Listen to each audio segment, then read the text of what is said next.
2. El reino perdido de Caín. La capital azteca, Tenochtitlán, era una impresionante metrópolis cuando llegaron los españoles. Sus crónicas la describen como una ciudad grande, si no más grande que la mayoría de las ciudades europeas de su tiempo, bien diseñada y administrada. Situada en una isla del lago Texcoco, en el valle central de las Tierras Altas, estaba rodeada de agua y cruzada por canales, una especie de Venecia del Nuevo Mundo. Las largas y amplias calzadas que conectaban a la ciudad con la tierra firme, impresionaron enormemente a los conquistadores, al igual que las numerosas canoas que surcaban sus canales, las calles inundadas de gente, o los mercados repletos de mercaderes y mercancías de todo el reino. El palacio real tenía numerosas dependencias llenas de riquezas, rodeado de jardines en donde había una inmensa pajarera y un zoológico, una gran plaza, rebosante de actividad, era el escenario de las fiestas y los desfiles militares. Pero el corazón de la ciudad y del imperio era su enorme centro religioso, un inmenso rectángulo de casi 100.000 metros cuadrados rodeado por un muro trabajado para dar el aspecto de serpientes retorcidas.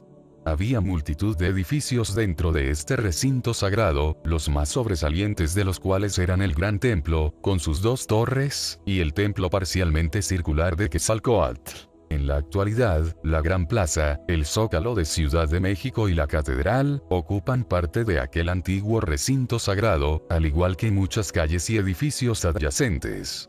Tras una excavación fortuita que tuvo lugar en 1978, ahora es posible ver y visitar una parte importante del Gran Templo, y en la última década se ha podido conocer lo suficiente como para hacer una reconstrucción a escala del recinto, tal como fue en sus tiempos gloriosos. El Gran Templo tenía la forma de una pirámide escalonada, elevándose por pisos hasta una altura de alrededor de 50 metros con una base de unos 45 por 45 metros.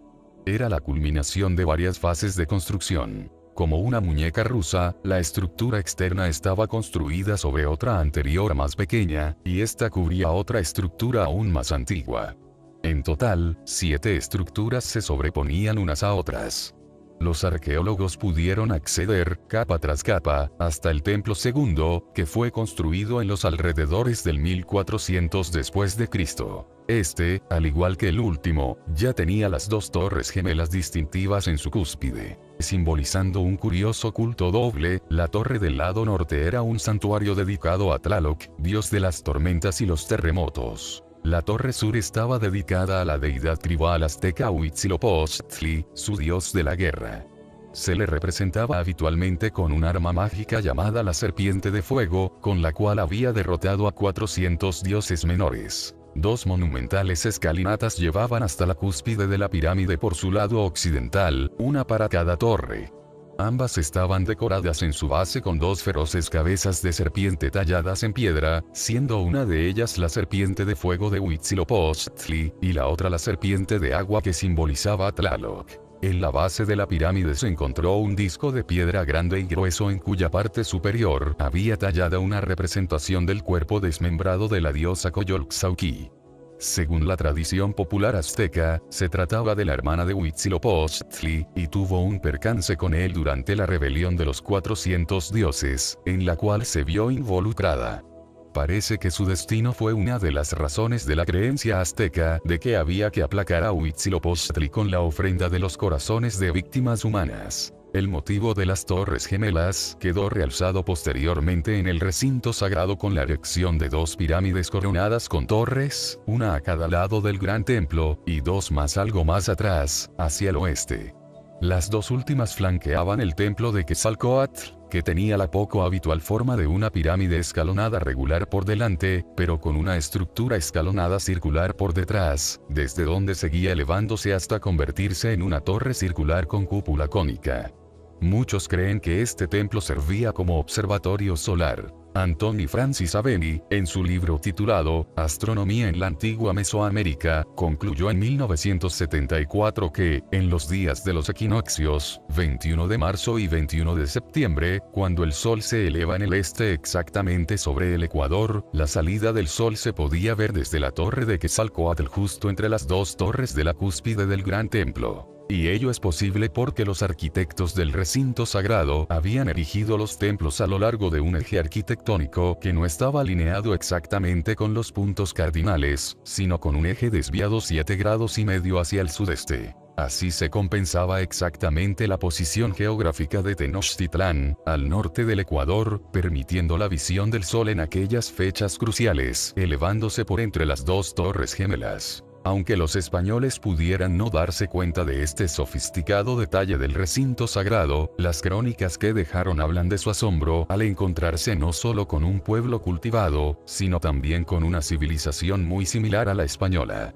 Aquí, al otro lado de lo que había sido un océano prohibido, a todos los efectos aislado del mundo civilizado, había un estado encabezado por un rey, al igual que en Europa. Nobles, funcionarios y cortesanos llenaban la corte real.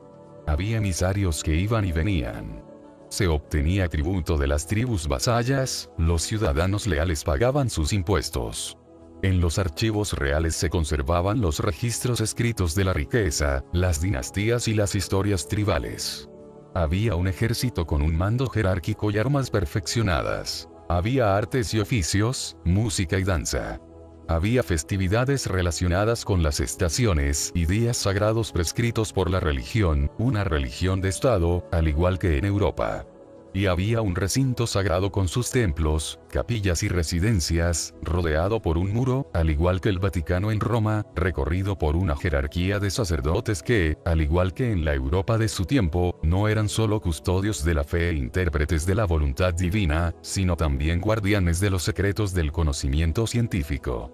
En la astrología, la astronomía y los misterios del calendario eran fundamentales. Algunos cronistas españoles de la época, como Bernal Díaz del Castillo, en su libro titulado Historia verdadera de la conquista de la Nueva España, intentando contrarrestar las embarazosas impresiones positivas de lo que deberían haber sido unos indios salvajes, le atribuyeron a Cortés una reprimenda a Moctezuma por adorar ídolos que no son dioses, sino demonios malignos, una influencia nefasta que, supuestamente, Cortés se ofrecía a contrarrestar construyendo en la cima de la pirámide un santuario con una cruz y la imagen de Nuestra Señora.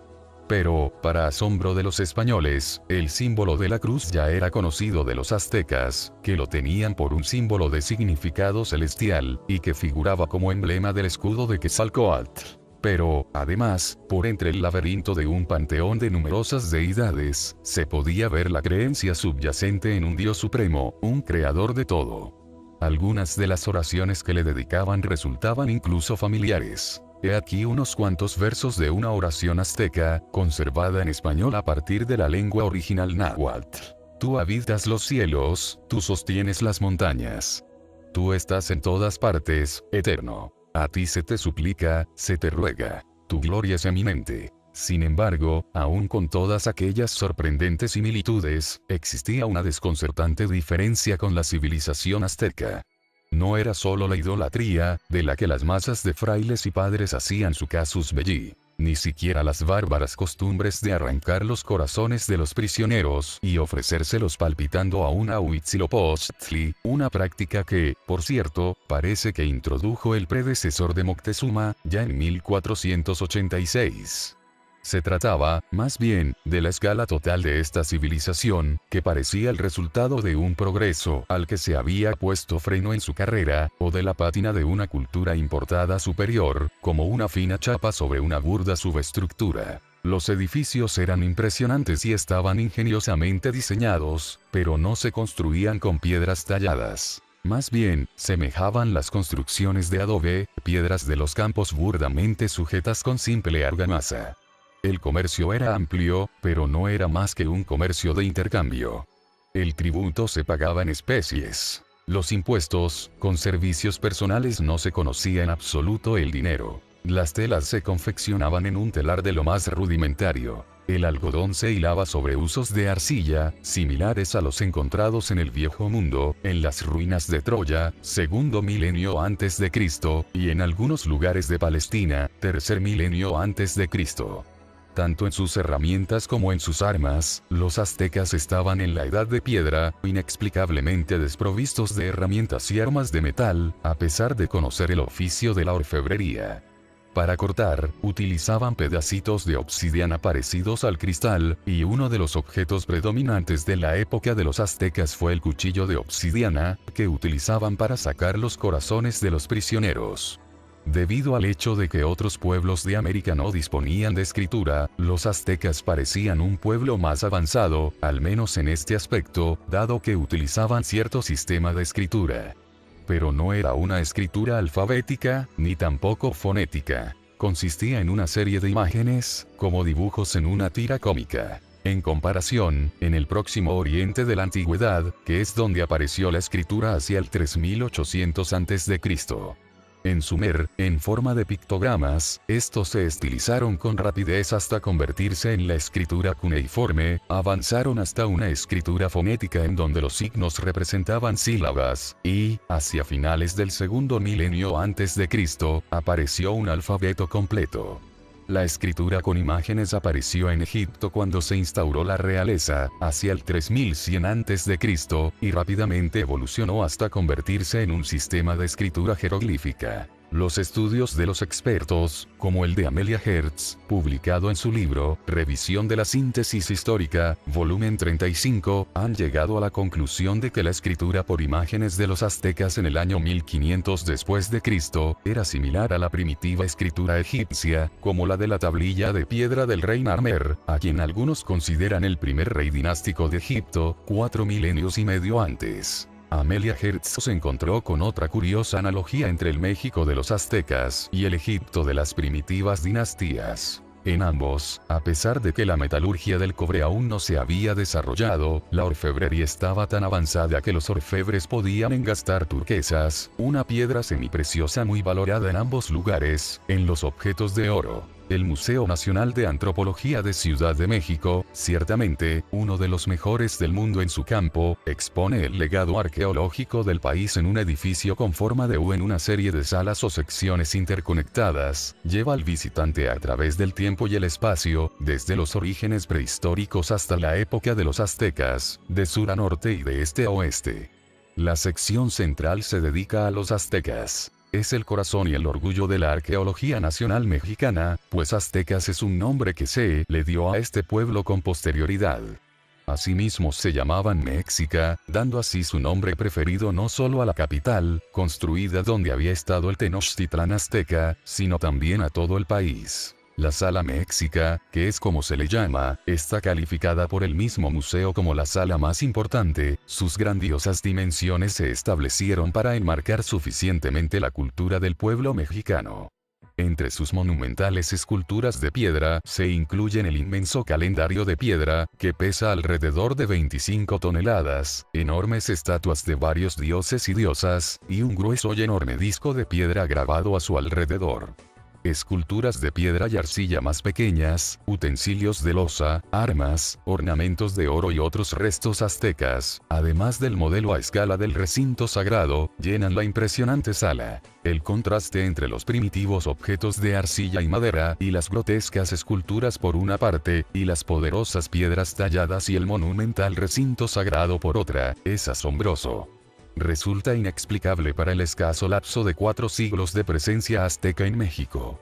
¿Cómo se pueden justificar las diferencias entre estas dos capas de civilización?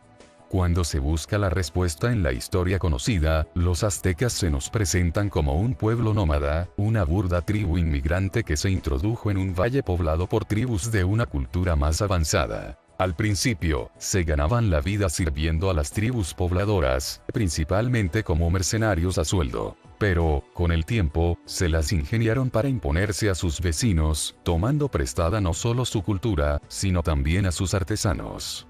Aún siendo seguidores de Huitzilopochtli, los aztecas adoptaron el panteón de sus vecinos, incluido el dios de la lluvia Tlaloc y al benévolo Quetzalcóatl, dios de los oficios, la escritura, las matemáticas, la astronomía y el cálculo del tiempo. Pero las leyendas, lo que los expertos llaman mitos migratorios, sitúan los acontecimientos bajo una luz diferente, principalmente, comenzando el relato en una época mucho más antigua.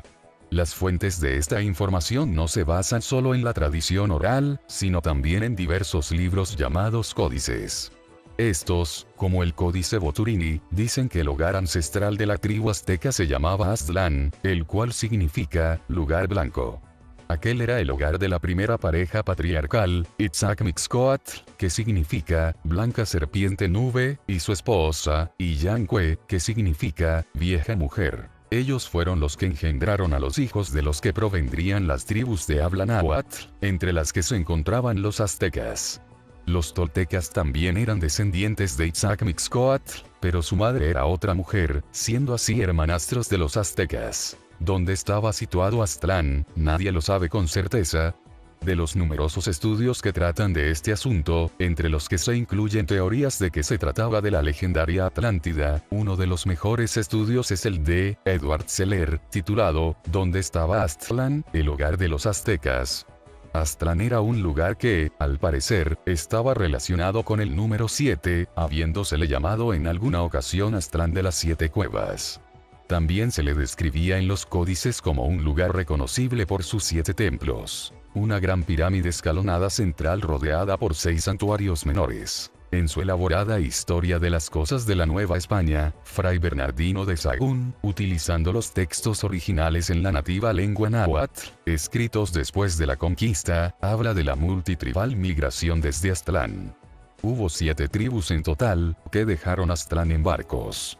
Los libros ilustrados las muestran pasando junto a una marca parecida a un poste cuyo pictograma sigue siendo un enigma. Bernardino de Sahagún ofrece varios nombres para las estaciones del camino, llamando al lugar de desembarco Panotlán, que significa, simplemente, lugar de llegada por el mar, pero que por diversas pistas los expertos han concluido que se trata del actual Guatemala. Las tribus llevaban con ellos a 4 hombres sabios para que les guiaran y les dirigieran, dado que llevaban consigo manuscritos rituales y conocían también los secretos del calendario. Desde allí, las tribus se encaminaron hacia el lugar de la serpiente nube, donde al parecer se dispersaron. Por fin, aztecas y toltecas llegaron a un lugar llamado Teotihuacán, en donde construyeron 2 pirámides, una al sol y otra a la luna. Los reyes gobernaron en Teotihuacán, y fueron enterrados allí, pues ser enterrado en Teotihuacán era reunirse con los dioses en la otra vida. No está claro el tiempo que pasó hasta que se embarcaron en el siguiente viaje migratorio, pero en algún momento las tribus comenzaron a abandonar la ciudad sagrada. Los primeros en irse fueron los toltecas, que se fueron para construir su propia ciudad, Toyan. Los últimos en partir fueron los aztecas. Sus andanzas les llevaron a diversos lugares, pero no encontraban descanso. Durante todo el tiempo de su última migración, su líder recibió el nombre de Mexitli, que significa el ungido.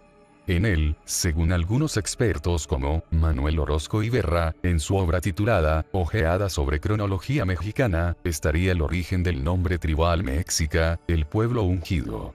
La señal para la última migración se la dio a los aztecas mexicas su dios Huitzilopochtli, quien les prometió una tierra en donde había casas con oro y plata, algodón multicolor y cacao de muchos tonos. Debían seguir la dirección indicada hasta que vieran un águila posada sobre un cactus que creciera de una roca rodeada de agua. Allí se deberían asentar y se llamarían Mexica, pues ellos eran el pueblo elegido, destinado a gobernar sobre el resto de tribus. Así fue como llegaron los aztecas, según estas leyendas, por segunda vez, al Valle de México.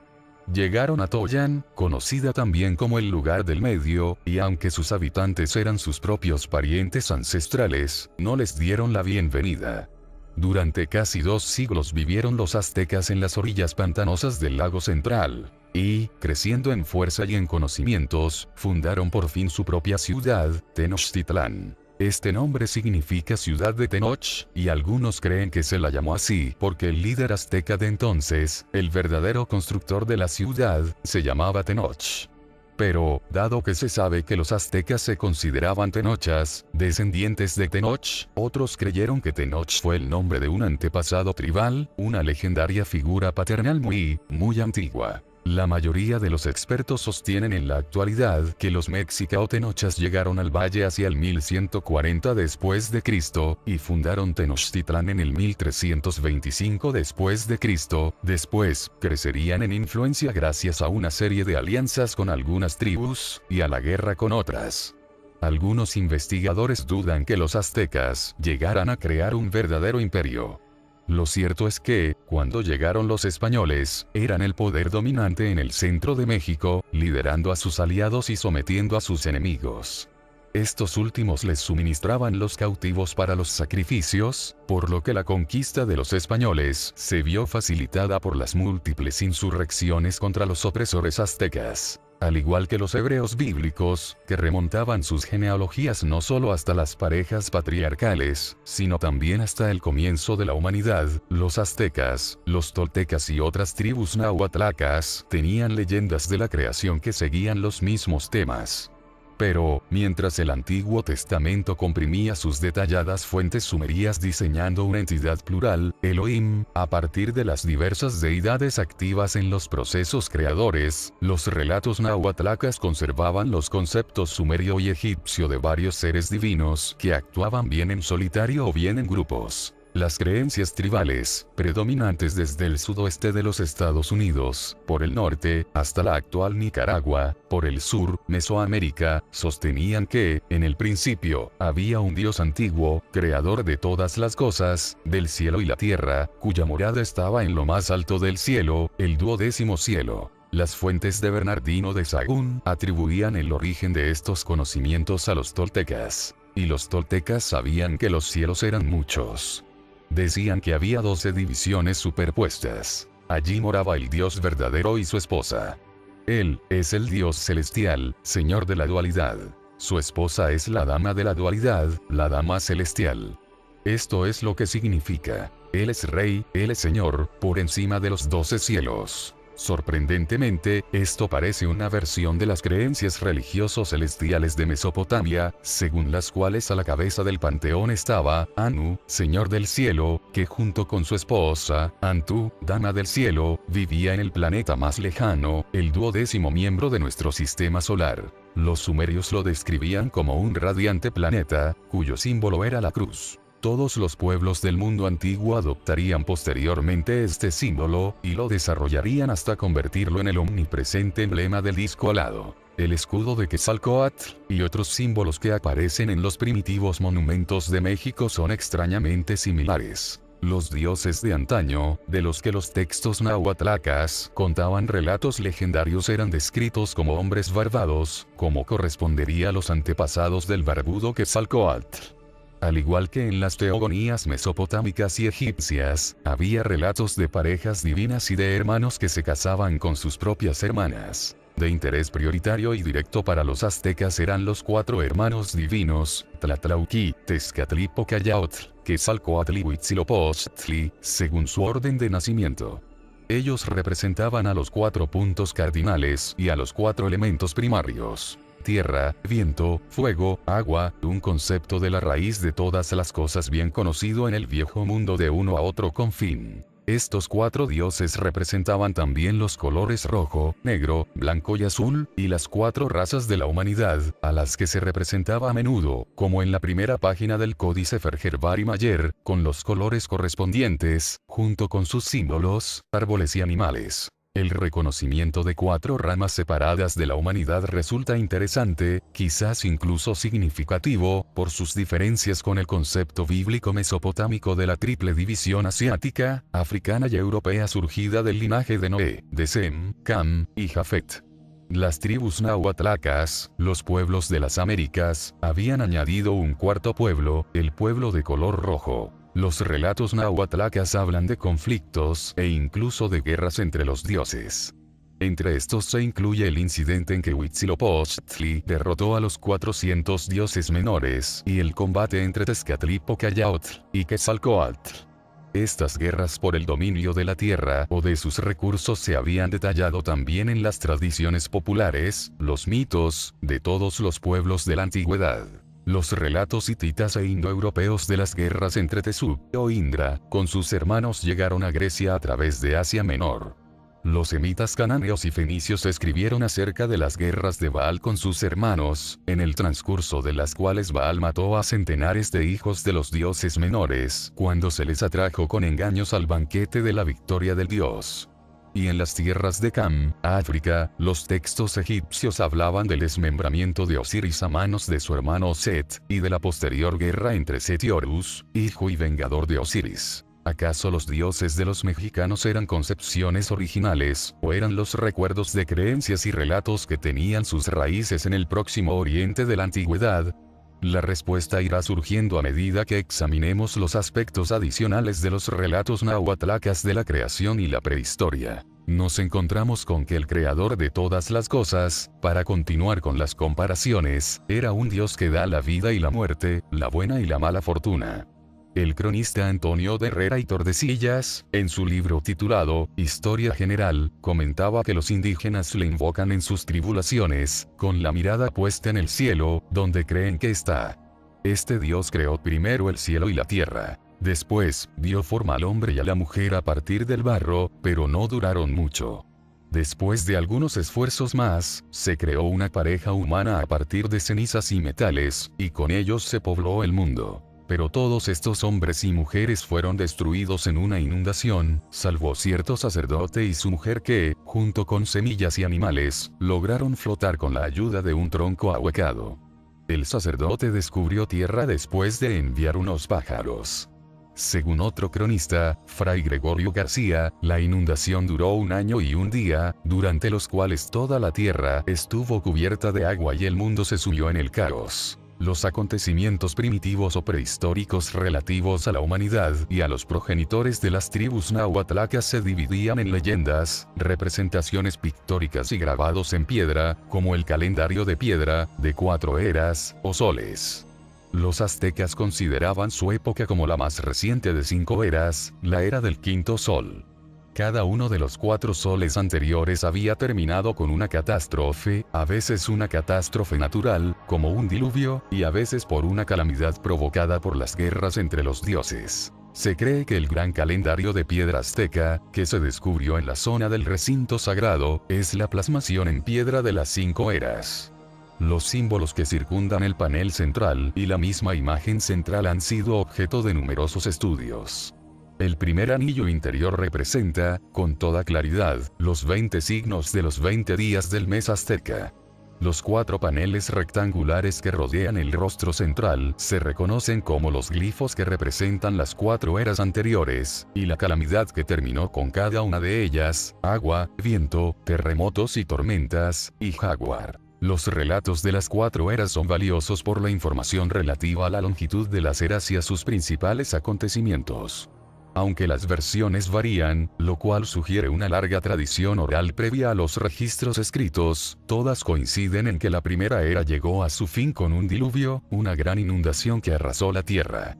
La humanidad sobrevivió gracias a una pareja, Nene y su mujer Tata, que se las ingeniaron para salvarse en un tronco vaciado. O bien esta primera era o bien la segunda fue la era de los gigantes de cabellos blancos. Al segundo sol se recordó como Soncustique, lo cual significa la era dorada. Terminó a causa de la serpiente del viento.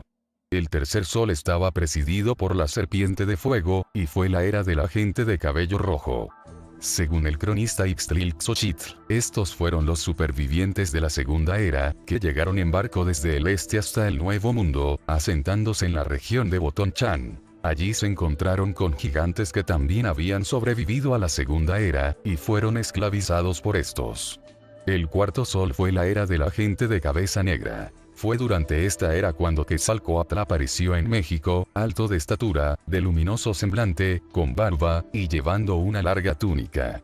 Su báculo, con forma de serpiente, estaba pintado de negro, blanco y rojo. Llevaba piedras preciosas pegadas unas a otras, formando una cadena, y estaba adornado con 6 estrellas. Quizá no sea casualidad que el báculo del obispo Zumárraga, el primer obispo de México, se hiciera muy parecido al de Quetzalcóatl. Fue durante esta era cuando se construyó Toyan, la capital tolteca. Quetzalcóatl, señor de la sabiduría y el conocimiento, introdujo la enseñanza, los oficios, las leyes y el cálculo del tiempo según el ciclo de 52 años. Hacia el final del cuarto sol tuvo lugar una serie de guerras entre los dioses. Quetzalcóatl partió, de vuelta hacia el este, hacia el lugar de donde había venido. Las guerras de los dioses causaron estragos en el país. los animales salvajes diezmaron a la humanidad, y Toyam quedó abandonada. 5 años más tarde, llegaron los pueblos chichimecas, alias los aztecas. Y el quinto sol, la era azteca, dio comienzo. ¿Por qué se les llamó soles a las eras y cuánto duraron? El motivo no está claro, y la extensión de las distintas eras no se ha establecido, o difiere según la versión. Una de las que parece más sensatas y, tal como mostraremos, asombrosamente plausible, es la del Códice Vaticano Latino 3738. Dice que el primer sol duró 4008 años, el segundo 4010, el tercero 4081. El cuarto sol comenzó hace 5042 años, pero no se especifica el momento de su final.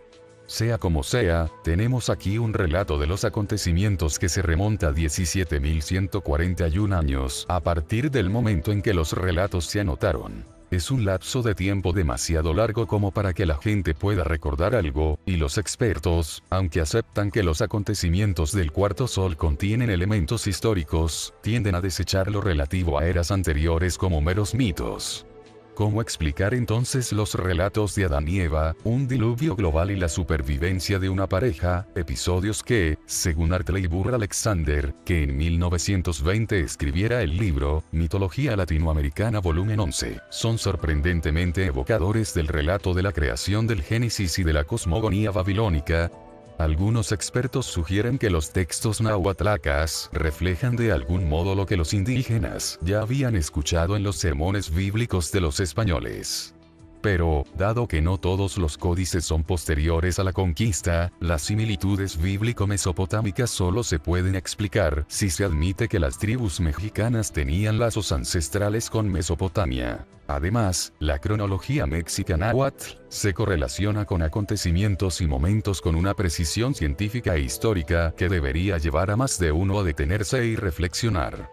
Fecha el diluvio al final del primer sol, unos 13.133 años antes del momento en que se escribió el códice, es decir, hacia el 11.600 a.C.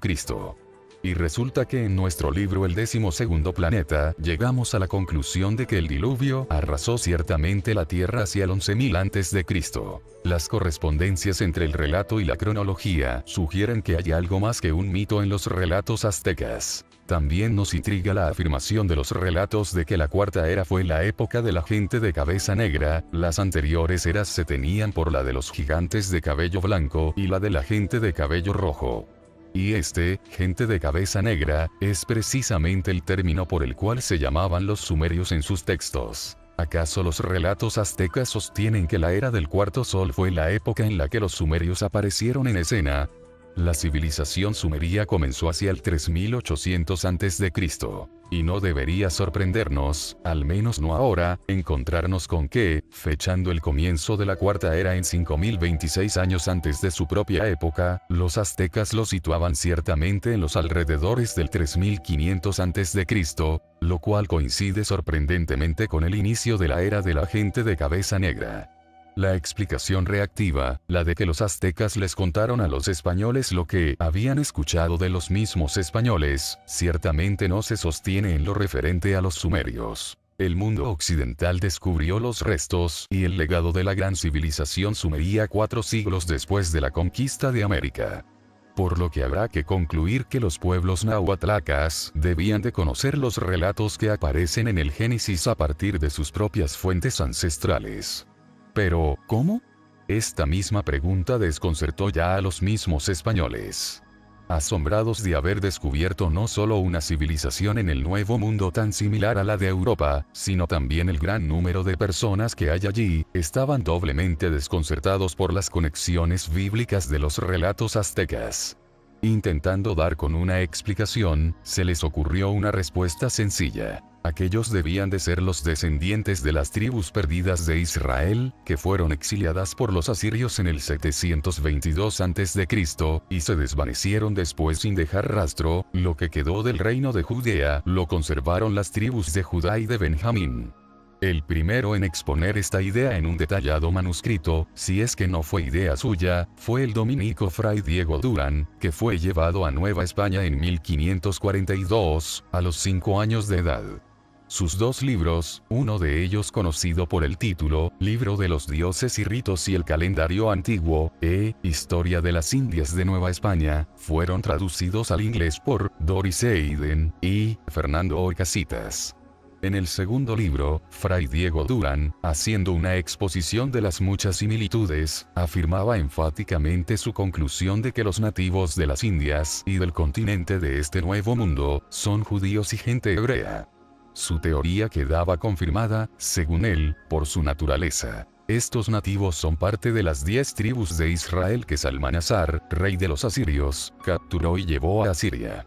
En sus informes de conversaciones con viejos indígenas sacaba a colación leyendas tribales de una época en que había existido hombres de monstruosa estatura que aparecieron y tomaron posesión del país, y estos gigantes, al no encontrar la forma de llegar al sol, decidieron construir una torre tan alta que su cúspide llegara al cielo.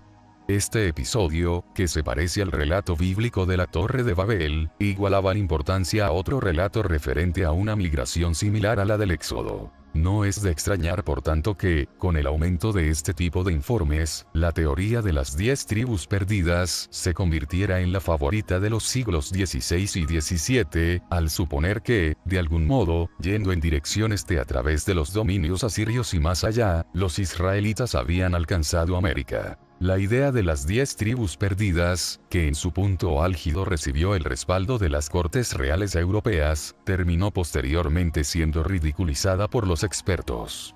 Las teorías actuales sostienen que el hombre llegó al Nuevo Mundo desde Asia a través de un puente de hielo por Alaska hace unos 20.000 o 30.000 años, extendiéndose poco a poco hacia el sur. Existen evidencias considerables en cuanto a objetos, lengua y evaluaciones etnológicas y antropológicas que indican influencias de más allá del Pacífico, hindúes, del sudeste asiático, chino, japonés y polinesio. Los expertos las explican por la llegada periódica de estas gentes a las Américas, pero insisten mucho en que esto ocurrió durante la era cristiana, solo unos siglos antes de la conquista y nunca antes de Cristo. Aunque los expertos más conservadores siguen minimizando toda evidencia de contactos transatlánticos entre el Viejo y el Nuevo Mundo, hacen una concesión a contactos transpacíficos relativamente recientes, como explicación de los relatos similares a los del Génesis que existieron en las Américas. De hecho, las leyendas de un diluvio global y de la creación del hombre a partir de arcilla o materiales similares son temas comunes en las mitologías de todo el mundo, y una posible ruta a las Américas desde Oriente Próximo, donde se originaron los relatos, podría haber sido a través del sudeste asiático y de las islas del Pacífico. Pero existen elementos en las versiones náhuatl que indican una fuente muy primitiva, más que a los relativamente recientes siglos anteriores a la conquista. Uno de ellos es el hecho de que los relatos náhuatl de la creación del hombre siguen una versión mesopotámica muy antigua, que ni siquiera se abrió paso hasta el libro del Génesis. La Biblia, de hecho, no tiene una, sino dos versiones de la creación del hombre, ambas extraídas de primitivas versiones mesopotámicas. Pero ambas ignoran una tercera versión, probablemente la más antigua, en la cual la humanidad no se hizo de arcilla, sino de la sangre de un dios. En el texto sumerio en el cual se basa esta versión, el dios Ea, en colaboración con la diosa Ninti, preparó un baño purificador. Que se sangre a un dios en él, ordenó. De su carne y de su sangre, que Ninti mezcle la arcilla. A partir de esta mezcla se crearon hombres y mujeres. Resulta muy significativo que sea esta versión, que no está en la Biblia, la que se repite en un mito azteca. El texto se conoce como manuscrito de 1558, y cuenta que, después del calamitoso fin del cuarto sol, los dioses se reunieron en Teotihuacán. Tan pronto como los dioses estuvieron reunidos, dijeron: ¿Quién habitará la tierra? El cielo ya ha sido establecido y la tierra ha sido establecida. Pero ¿quién, oh dioses, vivirá en la tierra? Los dioses reunidos se apenaron. Pero Quetzalcóatl, un dios de sabiduría y ciencia, tuvo una idea. Fue a Mictlán, la tierra de los muertos, y anunció a la pareja divina que estaba al cargo: he venido aquí, por los preciados huesos que guardáis aquí. Superando las objeciones y los engaños, Quetzalcóatl consiguió hacerse con los preciados huesos. Reunió los preciados huesos. Los huesos del hombre se pusieron juntos a un lado, los huesos de la mujer se pusieron juntos al otro lado. Quetzalcóatl los tomó e hizo unas. Llevó los huesos secos a Tamoanchan, que significa, lugar de nuestro origen, o lugar del cual hemos descendido. Una vez allí, le dio los huesos a la diosa Cihuacóatl, que significa, mujer serpiente, una diosa de la magia. Ella pulverizó los huesos y los puso en una fina bañera de barro. Quetzalcóatl sangró su órgano masculino sobre ellos. Mientras el resto de dioses observaba, ella mezcló los huesos pulverizados con la sangre del dios. De esa mezcla arcillosa se creó a los Macehuales. La humanidad había sido recreada. En los relatos sumerios, los creadores del hombre fueron el dios Ea, que significa, cuyo hogar es el agua, también conocido como Enki, que significa, señor tierra, cuyos sobrenombres y símbolos suelen hacer referencia a su talento habilidoso, metalúrgico, todo palabras que encuentran su equivalente lingüístico en el término serpiente. Su compañera en la hazaña, Ninti, la que da la vida, era la diosa de la medicina, un oficio cuyo símbolo desde la antigüedad ha sido el de las serpientes entrelazadas. Las representaciones sumerias sobre sellos cilíndricos muestran a las dos deidades en algo parecido a un laboratorio, con matraces, y es verdaderamente sorprendente encontrarse todos estos elementos en los relatos náhuatl, un dios del conocimiento al que se le llama serpiente emplumada, una diosa de poderes mágicos llamada mujer serpiente, una bañera de marga en la cual los elementos terrestres se mezclan con la esencia del dios, sangre, y la creación del hombre, macho y hembra, a partir de la mezcla. Pero aún más sorprendente es el hecho de que el mito se representara pictóricamente en un códice náhuatl, encontrado en la región de la tribu de los mixteneos. En él, se muestra a un dios y a una diosa mezclando un elemento que fluye en un enorme matraz, o cuba con la sangre de un dios que deja caer gotas dentro del matraz. De esa mezcla, emerge un hombre. Junto con los otros datos relacionados con los sumerios y de terminología, existen indicios de contactos en épocas sumamente tempranas. Al parecer, las evidencias desafían también a las teorías actuales acerca de las primeras migraciones del hombre a las Américas.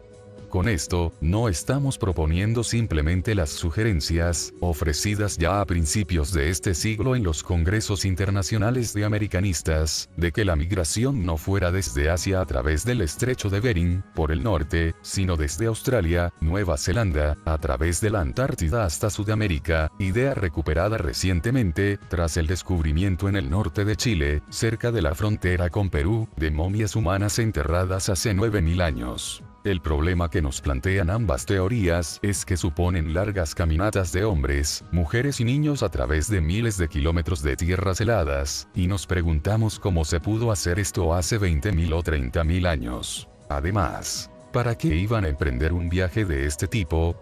¿Por qué hombres, mujeres y niños tendrían que hacer un viaje de miles de kilómetros por una tierra helada para, al parecer, no alcanzar nada salvo más hielo, a menos que fueran conscientes de que había una tierra prometida más allá del hielo?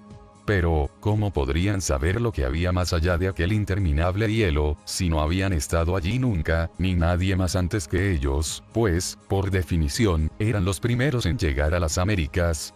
En el relato bíblico del éxodo de Egipto, el Señor describe la tierra prometida como una tierra de trigo, cebada, vino, higueras y granados, una tierra de olivos y miel, una tierra cuyas piedras son de hierro y de cuyas montañas puedes sacar cobre. El Dios de los aztecas les describió su tierra prometida como una tierra de casas con oro y plata, algodón multicolor y cacao de muchos tonos.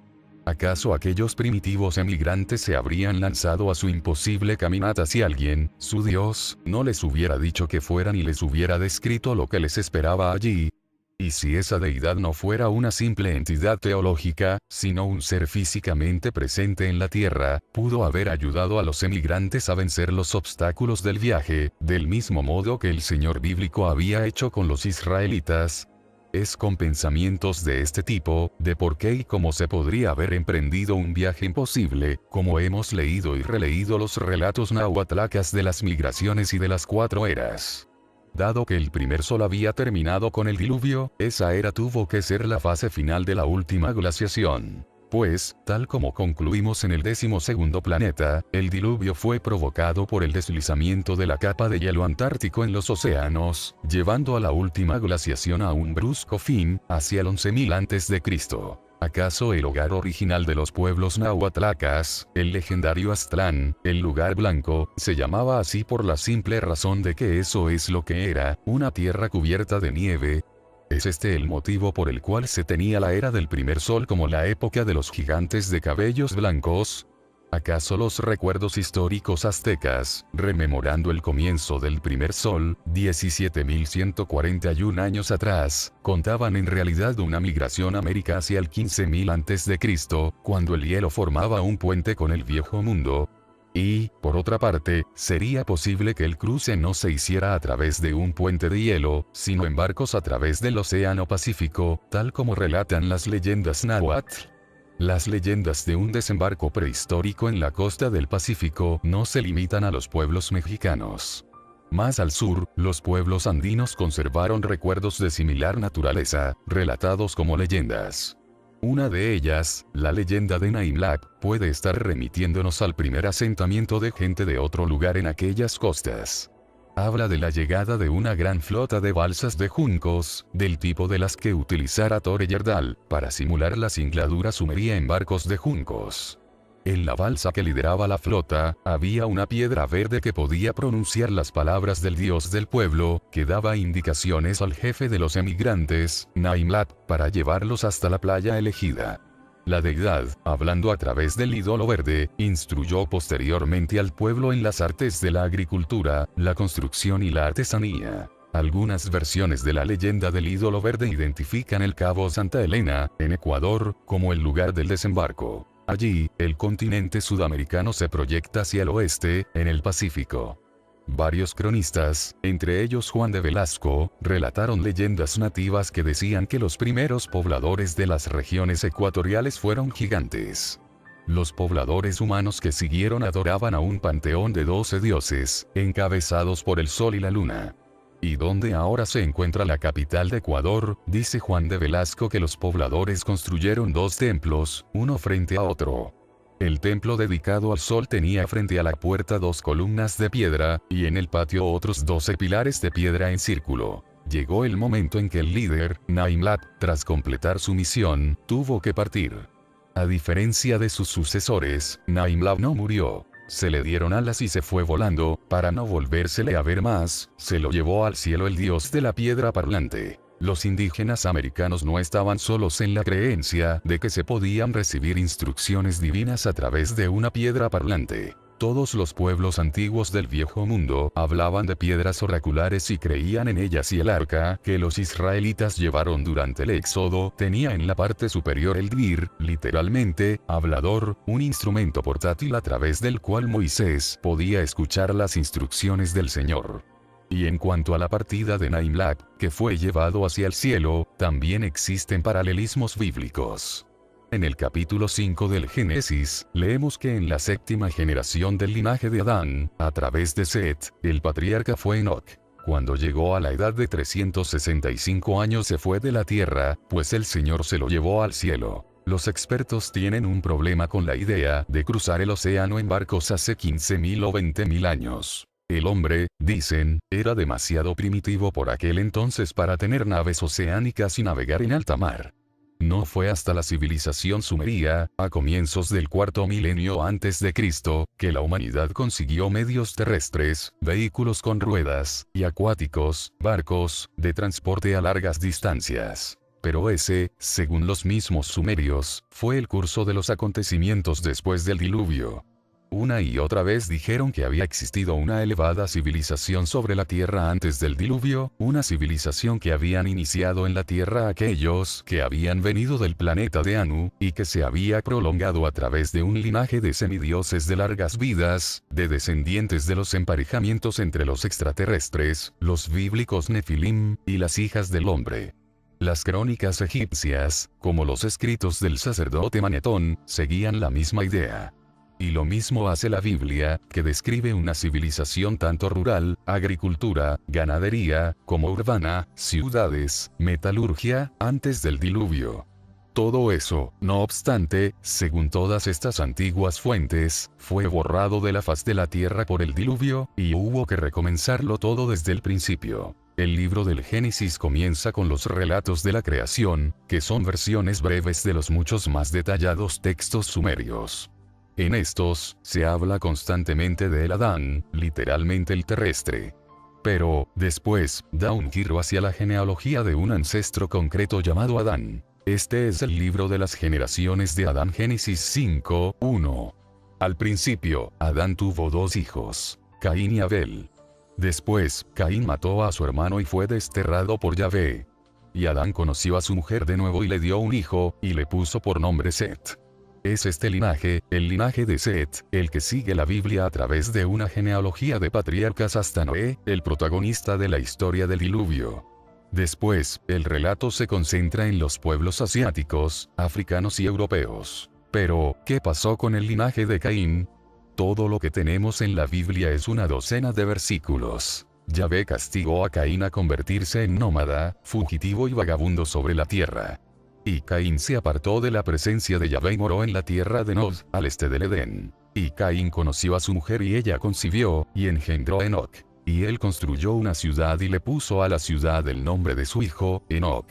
Varias generaciones después, nació Lamec. Este tuvo 2 esposas. De una de ellas tuvo a Yabal. Él fue el padre de los que habitan en tiendas y tienen ganado. De la otra, tuvo 2 hijos. Uno, Yubal, fue el padre de los que tocan la cítara y la flauta. El otro hijo, Tubal-Caín, fue forjador de oro, cobre y hierro. Tan escasa información bíblica se ve ampliada por el pseudo-epigráfico libro de los Jubileos, que se cree que se escribió en el siglo II a.C. A partir de fuentes más antiguas.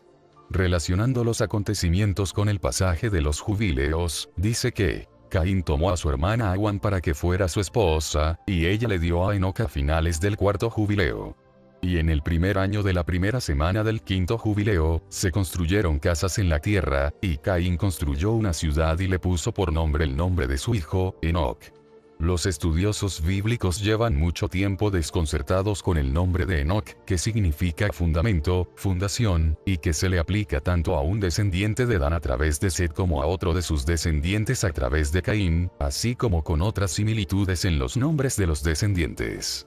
Sea cual sea el motivo, es evidente que las fuentes sobre las cuales se basaron los compiladores de la Biblia atribuyen hazañas extraordinarias a ambos Enoc, que quizá no fuera más que una persona prehistórica. El libro de los Jubileos afirma que Enoc fue el primero entre los hombres que nació en la tierra que aprendió a escribir, y los conocimientos y la sabiduría, y que escribía los signos del cielo según sus meses en un libro. Según el libro de Enoc, a este patriarca le enseñaron las matemáticas y los conocimientos de los planetas, así como el calendario durante su viaje celestial, y se le mostró la ubicación de las 7 montañas de metal en la tierra, en el oeste. Los prebíblicos textos sumerios conocidos como las listas de los reyes, relatan también la historia de un soberano antediluviano al que los dioses le enseñaron todo tipo de conocimientos. Su nombre era Enmeduranki, que significa, Señor del conocimiento de los fundamentos del cielo y la tierra, y es muy probable que sea un prototipo de los Enocs bíblicos. Los relatos nahuatlacas de las andanzas y la llegada a un destino final, del asentamiento y la construcción de una ciudad. De un patriarca con 2 esposas, cuyos hijos son el origen de pueblos. De uno que se hizo famoso por ser forjador de metales, no resultan demasiado semejantes a los relatos bíblicos.